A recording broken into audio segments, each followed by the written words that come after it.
Թող Տիրոջ Սուրբ Հոգին այսօր հպվի մեզ բոլորիս, որպեսզի մեր սրտերը մտնեն Տիրոջ ներկայության մեջ։ Աստված օրհնի եղբայրներ, քույրեր։ Եթե մենք նայում ենք մեր կյանքում կամ ընդհանրապես մարդկության կյանքում, հրեաների օրինակներով կամ շատ ուրիշների օրինակներով, ցանկացած պլան, ցանկացած ծրագիր, եթե դու ունես անհատ մարդու կյանքում կամ եկեղեցու կյանքում կամ ազգի մեջ, եթե այդ ծրագրի մեջ հաշվի չի առնվում մեղքի խնդիրը, ապա այդ ծրագիրը դատապարտված է ձախողման։ Հրեաները մեղքի խնդիրը հաշվի չառնելով 70 տարի գերության մեջ գտնվեցին։ Երուսաղեմը ավիրվեց, տաճարը քանդվեց, եւ այդ բոլորը նրա համար, որոնք մեղքի խնդիրը հաշվի չէին առնում։ Սիրելի եղբայրներ, քույրեր, բավական չի մեղադրել շրջապատող միջավայրին, քանի որ յուրաքանչյուր խնդրի հիմքում մարդու սրտի խնդիրն է։ Նորից եմ ուզում կրկնեմ։ Մենք իհարկե մեր բաների համար, մեր ձախողությունների, մեր կյանքի դժվարությունների, դժբախտությունների համար պատրաստ ենք մեղադրել ուրիշներին, բայց իրականությունը այդպես չի։ Մեր սրտի խնդիրն է, որ մեզ համար խնդրեմ է ստեղծում։ Եվ դրա համար է, որ Աստված ուզում է փոխի մարդու սիրտը, որպեսզի մարդիկ սիրեն Աստծուն եւ կատարեն նրա կամքը։ Ահա թե ինչու Աստված փոխում հին ուխտը նոր ուխտի։ Հին ուխտը ղեկավարում էր մարդկանց գործողությունները, վարքը, բայց չի փոխում մարդու բնույթը, մարդու սիրտը։ Հին ուխտի ուշադրությունը կենտրոնացվում էր մարդու արարքների, գործողությունների վրա, պատվիրանների վրա, բայց նոր ուխտը այդպեսին չի։ Նոր ուխտը ուշադրություն է դարձնում մարդու սրտի, մարդու բնույթի, մարդու էության վրա։ Նոր ուխտը ուղղված է դեպի մարդու սիրտը։ Դրա համար Տեր Հիսուս ինչ ասեց. բնակի ներսը պիտի մաքրեք։ Մատթեոս 23-ում։ Բնակի ներսը պիտի մաքրեք, որ դուրսն էլ մաքուր լինի։ Մենք ուզում ենք դուրսը մաքուր լինի, բայց չենք մտածում ներսի մասին։ Ուրեմն նոր ուխտը ուղղված է դեպի մարդու ներսը։ Այնպես որ նոր ուխտը գրվում է մարդու սրտի տախտակների վրա ու ոչ թե քարե տախտակների վրա։ Հին ուխտը Մովսեսը Աստծո պատվիրանները գրեց քարե տախտակների վրա, բայց նոր ուխտը քարե տախտակների վրա չի գրվում, մատուցում մեզ։ Նոր ուխտը Աստված գրում է մեր սրտի տախտակների վրա։ Հիսուսը երկնքից երկիր է իջել Սուրբ Հոգին, որպեսզի մեզ բերի նոր կյանքի էությունը, որպեսզի նոր կյանք բերի մեզ։ Սիրելիներս, ամեն անհատ մարդ ստանում է նոր սիրտ ու նոր հոգի, նոր ուխտում, եւ հետեւապես ունենում է նոր ցանկություններ։ Քանի դեռ քո սիրտը չի փոխվել, քո ցանկություններն էլ չի փոխվի։ Դու կարող այսօր քեզ զսպես, ինչ-որ մի քանի բան այսպես անես կամ պահես քեզ, բայց քո ցանկությունները վերջ-վերջով արտահայտվելու է։ Այո, հին ուխտը փորձում է ղեկավարել մարդու վարքը, մարդու գործողությունները, իսկ նոր ուխտը մարդու բնույթը, խարակտերը, այսինքն մարդու։ Որպեսզի մարդիկ կարողանան սիրել Աստծուն, եւ կատարել նրա կամքը։ Այո, հին ուխտը նորից եմ կրկնում, փորձում էր ղեկավարել մարդու գործողությունները, մի շնանա, մի գոհանա, սուտ վկայություն մի արա, այսինքն մի արա։ Բայց նոր ուխտը այդպես չի։ Նոր ուխտը չի ասում մի արա կամ արա։ Նոր ուխտի էությունը կայանում է նրանում, որ քո սիրտը փոխվի, քո բնույթը փոխվի, քո էությունը փոխվի, եւ եթե քո սիրտը փոխված է, սրտից դուրս եկած խոսքերն էլ են փոխվում։ Սիրելիներս, Աստված ուզում է փոխել մեր սիրտը, որպեսզի մենք ճանաչենք Աստծուն ու սիրենք Նրան։ Իսկ մենք գիտենք, որ Հռոմեացիս գրքի մեջ 3:20-ում Պողոս առաքյալը ասում է, օրենք ինչի համար էր, օրենք նրա համար էր, որ մենք մեղքը ճանաչենք։ Ոչ թե մեղքից ազատագրվենք, այլ մեղքը ճանաչենք։ Դրա համար սիրելիներս, հենց այս ուխտի համաձայնն է, որ պիտի ապրեն հրեաները վերջի ժամանակաշրջանում։ Նրանք պիտի ընդունեն նոր ուխտը եւ ապրեն վերջի ժամանակաշրջանում։ Թող Տիրոջ օրհնությունը լինի եղբայրներ քուրեր, որպեսզի մենք այո հասկանանք ու գիտակցենք։ Շատ հաճախ մենք ասենք, երբ որ լինում է, ասենք, ինչ-որ մարդկանց հետ զրուցում ես, շատերն ասում են, մի արա, արել ես, սրանից հետո չանես։ Բայց գնում այլ նորից նույն բանն անում է, եւ նրանից ոչ մի օգուտ չի ստանում։ Բայց այն խորքը, որը դու պետք է քո սրտի մեջ ընդունես Քրիստոսին որպես քո փրկիչ, որպես քո կյանք, այդ բանը շատերի մոտ բացակայում է։ Սիրելի եղբայրներ քույրեր, ես կարող եմ շատ քարոզել, ես կարող եմ, ասենք, գեղեցիկ օրինակներ բերել, Սուրբ գրքից շատ օրինակներով փորձել համոզել, բայց եթե դուք իմ կյանքում չտեսնեք այդ բանը, ինչ կլինի այդ դեպքում։ Եթե տեսնեք, որ ես մարմնավոր խորհրդով եմ ապրում, մարմնավոր կյանքով եմ ապրում, այդ ժամանակ իմ ասած խոսքերը ոչ մեկ արժեք չի ունենա, եւ դուք կգայթակղվեք դրանից։ Դրա համար յուրաքանչյուր խոսող խոսք, ասող խոսքը խոսող կամ քարոզիչ պետք է իմանա,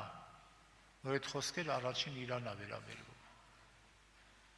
Ինքը պետք է իմանա, որ դա իր համար է առաջինը։ Հիմա տեսեք, եղբայրներ քույրեր, Տեր Հիսուսը Մատթեոս ավետարանի 6:33-ում, այսինքն այդ 6:33 համարում ասում է հետևյալը, որ ամեն բանից առաջ երկնքի թագավորությունն ու նրա արդարությունը փնտրեք, ու մնացածը կտրվի ձեզ։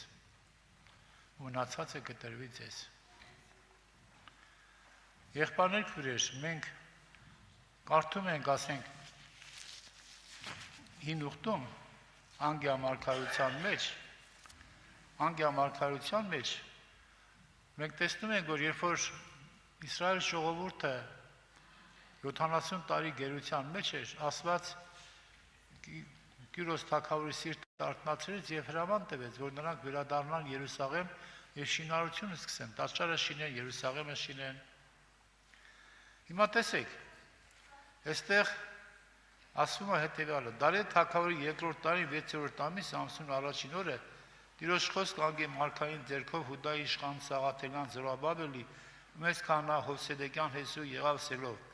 Զորաստերը կխոսի այսպես կսե. այս ժողովուրդը կսե, թե ժամանակը չէ հասած։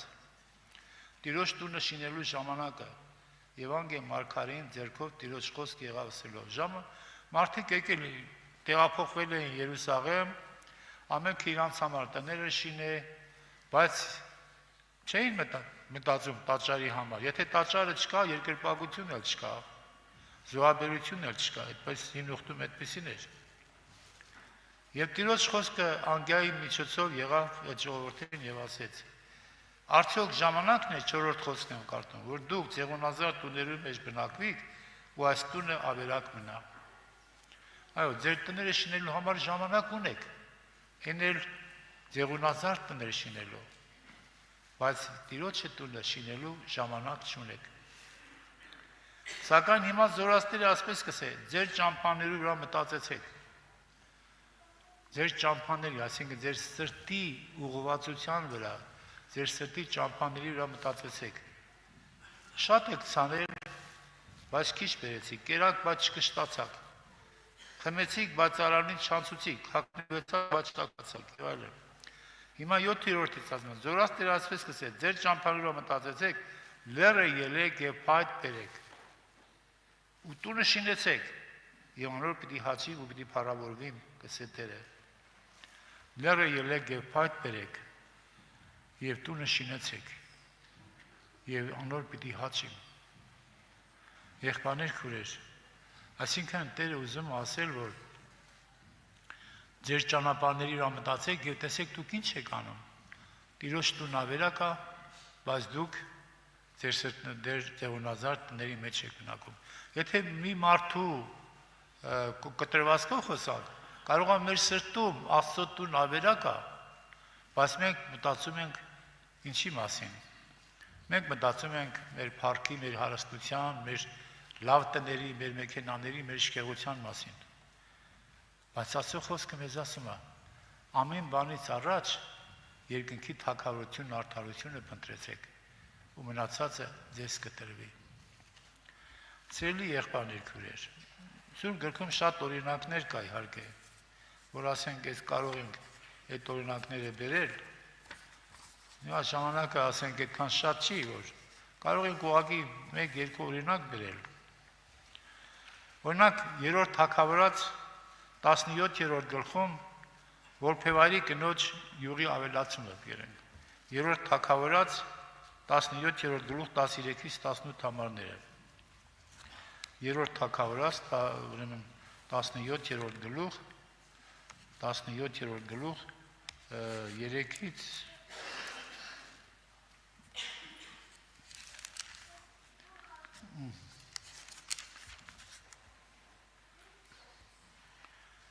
Ուրեմն արդեն Աքաբի պատճառով անձրև չէր եկել, ժողովուրդը սովամահ է լինում։ Եվ Տերը խոսեց Եղիայի հետ եւ ասեց. Տիրոջ խոսքը իր 8 համարից եմ կարդում, կարճության համար։ Անոր եղավ ասելով. Ելիր Սիդոնացոց Սարեպթա գնա ու հոն նստե, հոն որբևայրի կնոջը հրամայել են, որ քեզ կերակրե։ Եվ անիկա ելավ Սարեպթա գնաց ու քաղաքին դուրը հասնելով տեսա, որ որբևայրի կինը փայտ կժողովե, ու զանիկա կանչել սա, կաղաչեմ ինձի ամանլով քիչ մեծ ջուր բեր, որպեսզի խմեմ։ Ու երբ անիկա բերելու գնաց, Եղիա անոր ետեմեն կանչեց ու սա, ձերքդ պատար մնալ հաց առու ինձի բեր։ Եվ կինը սա, կուտեր Աստվածդ կենթանի է, որ նկանակ չունիմ, բայց միան կարասի մեջ մեկ բուրի չափ ալյուր կա, ու կուժին մեջ մի քիչ յուղ կա, եւ ահա 2 կտոր փայտ կժողովեմ, որպես երթամ զանիկա ինձի ու իմ տղուս համար եփեմ, եւ ուտենք ու ետքը մեռնենք։ Հետարքիր է, չէ, Մարգարեի ուզածը։ Մարգարեն ինչ ասեց։ Եվ ասեց. ու եղի անոր սա, մի վախնար, գնա ասացիդ պես է, բայց անկե նախ ինձի համար պստիկ շոտ մշին է, ու ինձի բեր, եւ քեզի ու քու տղուտ համար արա։ Առաջինը Բայց դու ինձ ես ուտեմ, նոր հետո դու եւ քո տղան կուտեք։ Կարծես թե անհամեստ մի մարգարե է, եղբայրներ քուրեր։ Բայց այստեղ մենք տեսնում ենք Աստծո կամքը եղբայրներ։ Արդյոք այդ կինը պատրաստ էր իր վերջի կտոր հացը կիսել Աստծո մարդու հետ, Աստծո ժողովրդի հետ։ Եղբայրներ քուրեր, սա նշանակում է, որ Տերը ուզում է փորձել քո սերտը, քո ներսը, քո սիրտը Տեր։ Եվ որ կինը համաձայնվեց, եւ այդպես արավ, Եղան ասեց, քանզի Իսրայելի Տեր Աստված ասպես կսե, կարասին ալյուրը պիտի չատնի ու կուժեն յուղը պիտի չբացի, մինչև անորը, որ Տերը երկրի վրա անձև տա։ Եվ կինը գնաց ու Եղայի ասածին պես հրավ, ու անիկա եւ ինքը իր ընտանիքը շատ մատեն կերան, կարասին ալյուրը չատավ երկու ժենյուղը չպակսեցավ տիրոջը Եղիայի ձեռքով զրուցած խոսքին համեմատ։ Ուրեմն եղբայրներ քուրեր, այս կինը մենք տեսնում ենք, որ կատարեց Աստծո կամքը, ամեն բանից առաջ փնտրեց Աստծո ուզածը, Աստծո թագավորությունը եւ դրա համար նրան տրվեցավ այդ բաները։ Դրա համար սիրելիներս, երբ որ մենք ուզում ենք, որ ասենք առաջինը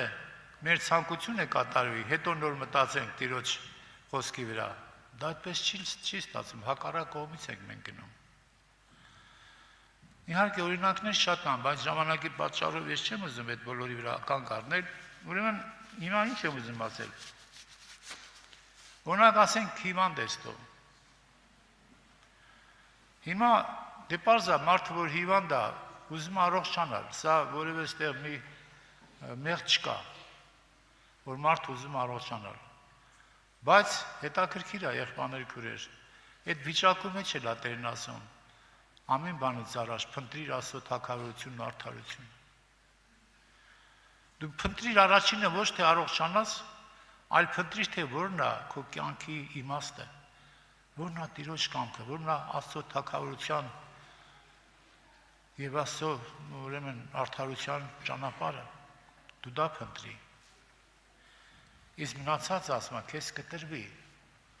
Դու մնացածի մասին մի մտածի, որովհետեւ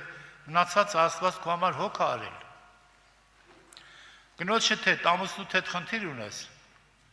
դու միշտ մեղադրում ես,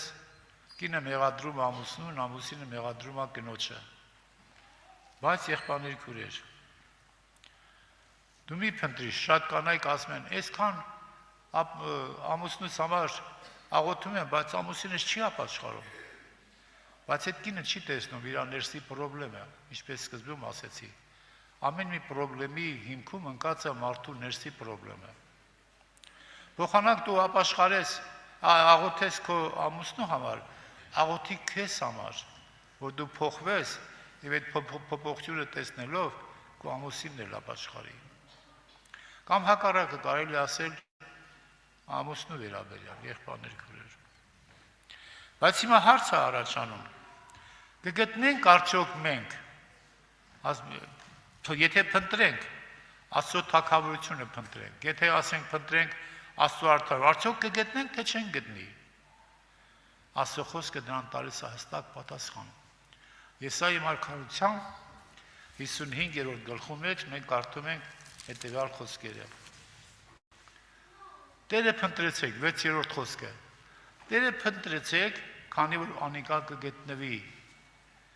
Զանիկա կանչեցեք, քանի որ անիկա մոտ է։ Ինչ հետաքրքիր է, այս խոսքերը ես որ ես շուտ էր, հիմա չէ, երբ որ կարդացի այնքան ուրախացա, ասեցի ունեմ փնտրել իզուր չի ասնի, կգտնես դու, կամ ասում եթե դուրը զարկե կբացվի։ Եղբայրներ քուրեր, ուրեմն դու եթե փնտրես, իմացի որ հաստատ գտնելու ես, որտեղ Աստծո խոսքն է ասում։ Իսկ եթե դու գդար, քո այն մեծ խնդրը կլուծվի եւ դրա հետ միասին բոլորը։ Եվ հետաքրքիր է սիրելի եղբայրներ քուրեր, եթե մենք նայենք, ասենք թեպետ Անգիային լսողները Անգիայի մարգարոտ չէին լսել հին ուխտի մարդիկ, այսինքն ինչը չէին լսել, Քրիստոսի խոսքը 6:33 ամեն բանից առաջ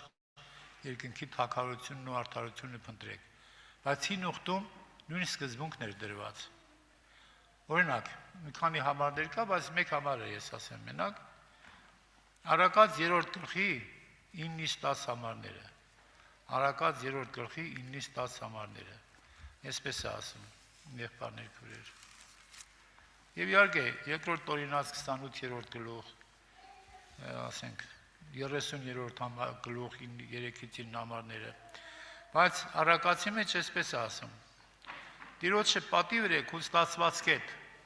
եւ քու բոլոր երկերուդ երեխայիներեն, եւ քու շտեմարաններդ առատությունով պիտի լցվին ու հնձաններդ նոր գինին դուրս պիտի թափի։ Ուրեմն նախ դու Տիրոջը պատիվ արա, հետո ինչ կլինի դրա արդյունքը։ Ոչ թե մտածի, որ հնձանները նոր գինիով լցվեն հետո պատիվ անես։ Այլ առաջինը դու պատիվ արա, եւ այդ ժամանակը, որ քո երախայիններին պատիվ անես, դրամ այդ ժամանակը, որ շտեմանները տարածությունով պիտի լցվեն։ Փառք Տիրոջը, եղբայրներ, քուրեր, սա մի կարևոր սկզբունք է մեր կյանքի համար։ Եղբայրները խոսեցին հավատքի վերաբերյալ։ Արդյոք դու հավատում ես, որ ամեն բանից առաջ, եթե դու երկնքի թագավորությունն ու արդարությունը փնտրես, այդ քո մնացած ուզած բաները քեզ կտրվի։ Բայց որն է քո համար ավելի կարևոր։ Մարդու համար ինչ որ ավելի շատ կարևոր է, ինչ որ ավելի շատ թանկ է, ինքը դա է փնտրում։ Հիմա մենք եղբայրներ, քուրեր, ինչ վիճակի մեջ ենք, ինչ ենք մենք փնտրում։ Երբ որ Հովհաննես ավետարանի 6-րդ գլխում կարդում ենք, երբ որ Հիսուսը հացը բազմացրեց եւ ժողովուրդը կերավ ու կշտացավ, հետո Հիսուսը անցավ ծովի մյուս կողմը, եւ այդ ժամանակ ժողովուրդը Հիսուսի ետևից գնաց, ու երբ որ գտավ, Հիսուսին հարցրեցին, ուրեմն Հովհաննես ավետարանի 6-րդ գլխի մեջ կարդում ենք այդ մասին։ Հարցրեցին. Ռաբի, դու երբ եկար հոս։ Այսինքն Հիսուսը չի սիրում տենց երկար բարակ պատասխան տալ։ Երբ եկար, իբր նավ նստեցիր, թե ինչ արեցիր, ոնց եղար, որ մենք չտեսանք։ Կարճ ու կոնկրետ նրանց միտքը իմանալով ասեց. Դուք ինձ ինչի համար եք փնտրում։ Դուք ինձ փնտրում եք ոչ թե նրա համար, որ հրաշքներ տեսաք, այլ նրա համար, որ այդ հացերից կերաք ու կշտացաք։ Ուրեմն դուք ինձ դրա համար եք փնտրում։ Բայց ինչ առաջարկեց Հիսուսը։ Ասեց հետևյալը 27 խոսքից։ Գացեք գործեցեք, ուրեմն Հովհաննես 6:27-ից։ Գացեք գործեցեք ոչ թե կորստական կերակուրի համար, հապային կերակուրի համար, որ հավիտենական կյանքի մեջ կմնա, ձեր որդին մարդու ձեզի պիտի տա, ոնց Հայրն Աստված զանիկան կնքեց։ Ինչի համար ես դու գործում, ասма գնացեք գործեցեք ոչ թե կորստական կերակուրի համար, այլան կերակուրի համար, որ հավիտենական կյանքի մեջ կմնա։ Եղբայրներ, քուրեր, սա ինչ է նշանակում։ Սա չի նշանակում, որ մենք մեր ընտանիքի համար չպետք է աշխատենք, հաց պիտի չվաստակենք, շորատունա եւ այլն։ Սա չի նշանակում։ Այլ դու ինչ ես, ինչի համար ես դու աշխատում։ Աշխատում ես, ուրեմն, որպեսզի դու հարստանաս, որպեսզի դու փառավորվես, որպեսզի դու շատ ավելի շատ հնարավորություններ ունես, դրա համար ես դու աշխատում, թե աշխատում ես հավիտենական կյանքի համար։ Իսկ մնացածը ասма ձեզ կտրվի։ Հիմա մենք ինչի համար ենք աշխատում։ Օրինակ ես գնում եմ աշխատանքի գալիս եմ, լավ եմ անում, պետք է աշխատեմ, իհարկե, առանց Պողոս Սարաքյալը ասում, որ չի աշխատում, թող չուտի էլ։ Բայց վերջո քո սրտի ճանապարհը ինչ է։ Քո նպատակը ինչ է։ Արդյոք այդ աշխատանքը նորը 1 միլիոն ունի, ուզում է 2 միլիոն, 3 միլիոն եւ այլն։ Անգլիայի մեջ ասում է, ձեր ճանապարհների վրա մտածեցեք, 2 անգամ կրկնում է։ Ձեր ճանապարհների վրա մտածեցեք եւ լերը ելեք եւ փայտ բերեք եւ իմ տունը շինեցեք, այն ժամանակ ես պիտի հաճեմ։ Լերը ելեք եւ փայտ բերեք, ասենք սկսեք գործը։ Շինարարությունը սկսեք, ձեր տան շինարարությունը սկսեք։ Դոկտոր Օրտնի սիրելի եղբայրներ, քուրեր, եւ հետո ստեից հետո ես էլ ասեմ եւ գաղութենք։ Անատենսին արոր, ինչ անենք, որպեսզի Աստծո գործերը գործենք։ Եթե դու ուզում ես ասում Աստծո գործը գործես, հիմա շատ մարդիկ ասում են, ուզում ենք Աստծո համար գործենք, Աստծո համար աշխատենք, բայց ինչ անենք մենք։ Գնանք քարոզենք, գաղութենք, թե ես ինչ անենք։ Վերջ ինչով զբաղվենք, որ Աստծո գործը գործենք։ Ինչ պատասխանեց Հիսուսը։ Պատասխան տվեց Հիսուսը, այս է Աստծո գործը, որ անոր ղրկածին հավատաք։ Այս է Աստծո գործը, որ անոր ղրկածին հավատաք։ Օրինակ ինչին հավատաք են։ Հենց մեկը դնա, որ ասում ամեն բանից առաջ երկնքի թագավորությունն ու արդարությունը փնտրի։ Հավատում ես Հիսուսի այս խոսքին, որ մնացածը կտրվի քեզ։ Ուրեմն, եթե հավատում ես, հավատքի մեջ պոտենցիալ գործունեություն ունի։ Հավատքի մեջ պարունակում է պոտենցիալ գործ։ Հավատացողը չի կարող չգործել։ Դրա համար ասում եմ, սա է Աստծո գործը, որ անոր ղրկացին հավատաք։ Ուրեմն ինչին հավատանք, Հիսուսի բոլոր խոսքերին, այսինքն բոլոր բաներից առաջ, ամեն ինչից առաջ փնտրենք նրա թագավորությունն ու արդարությունը։ Ոչ թե մեր արդարությունը փնտրենք։ Մենք օրենքով արդարանում ենք, մեկը մեզ մի բան ասել, մենք էլ իրան ենք ասում, երբ որ հարցնում ես, բա ինքն չի ինձ սենց ասալ։ Եվ սա արդարացնում են դրանով, օրենքով են արդարանում։ Բայց եթե դու օրենքով ես արդարանում, Աստված էլ քո հետ օրենքով կվարվի։ Դու ոչ թե օրենքի արդարությունը պետք է փնտրես, այլ Աստծո թագավորությունն ու նրա արդարությունը, Աստծո արդարությունը։ Իսկ Աստծո արդարությունը հիմնված է Հիսուս Քրիստոսի վրա եղած հավատքի։ Այսինքն Աստծո արդարությունը ուրիշ է, բացարձակ ուրիշ է, եւ օրենքի արդարությունը բացարձակ ուրիշ է։ Թող Տիրոջ անունը փառավորվի։ Եվ եթե մենք հիմա ինչ-որ դժվարություններ ունենք, ինչ-որ օրինակ ասենք մեկը տուն չունի, մեկը աշխատանք չունի, չգիտեմ, տարբեր հոգսեր ունենք, նորից եղբայրներ քուրեր, առաջինը փնտրենք Աստծո թագավորությունն ու նրա արդարությունը, ամեն։